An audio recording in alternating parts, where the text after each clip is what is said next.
lesson number 7. My name is Seth May-Patterson and I play the viola and the violin. Today we're going to learn how to read and play pitches that we see on a staff. If you haven't learned how to read off the staff, you should go back and check out our previous lesson because that's where I go through all about how to read the notes on the staff. To do this, we're actually going to use the G major scale, which I'm not sure if you've played it or not, but this is a great one to use because we start at the bottom of the staff and we go all the way to the top of the staff. So just to review, we're going to put the staff right below this video so you can see, and we're going to use half notes for this. So just to review, our first G that we're going to play in the G major scale is our bottom G, which is our open G string. And this G is your bottom space. So just to review, what are the names of the spaces? What are the names of the notes that sit on the space? So G, and then the next space up is B, the next space up is D, and then the next space up is F. So remember, does anyone remember the saying that I taught you to learn? So the one thing you can say is good boys deserve fudge. Also, you could say girls breathe dragon fire, which again is my favorite. I think that's the best. So as we play the G major scale, we're going to have both space notes and line notes. So remember that as we go up the scale, we're going to move forward in the alphabet, which means that our bottom space is G, and then the next line, the next note we have is on a line, and that note is A. So we don't skip G, B, D. As we move forward through the scale, it's stepwise motion, which means we go one letter at a time. So just to practice those two, so we're going to do a half note G, we're going to hold it for 2 beats, and then we're going to do a half rest. So we're going to rest for 2 beats, give ourselves a second to think, and then we're going to play a half note A, and then we'll do 2 beats of rest as well. So this is what it'll sound like. Feel free to play along if you'd like to. So I'll count to 4, and then we'll play our G. Here we go. 1, 2, 3, 4. Rest. Rest, get ready for A. Rest, rest.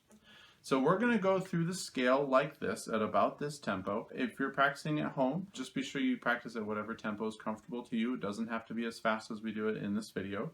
And be sure to use a metronome. So we're going to go through the scale all the way up. So as I said, this starts at the bottom of the staff. So our lowest note is G, and our top note in the G major scale is G. So we start on G, we end on G, and that G is the top line. Remember, let's just review our lines really quick. So our bottom line was F, our next line that's higher is A, our middle line is C, our next line is E, and our top line is G. So as we play the scale, we're going to still have those 2 beats of rest in between each note. So let's give it a try. So 1, 2, 3, 4. Rest, rest, rest, rest, rest, rest,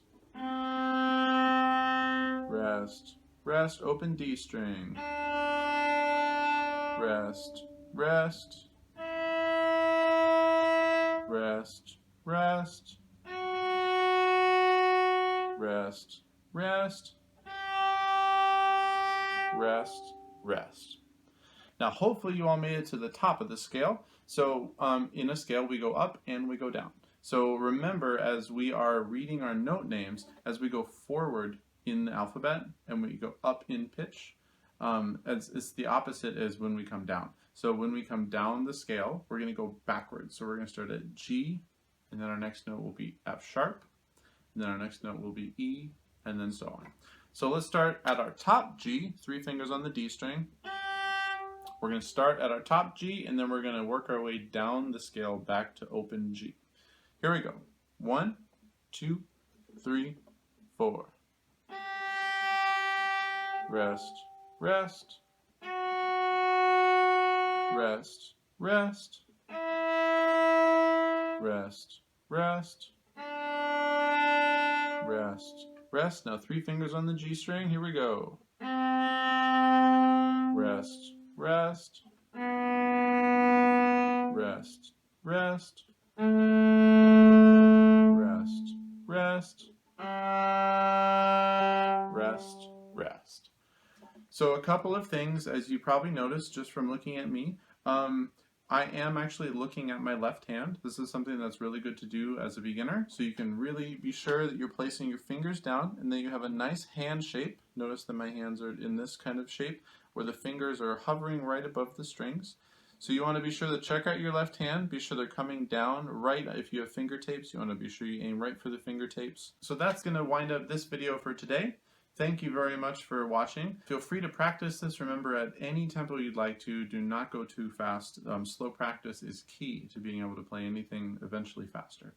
So thanks very much for your attention, and I hope to see you at the next video.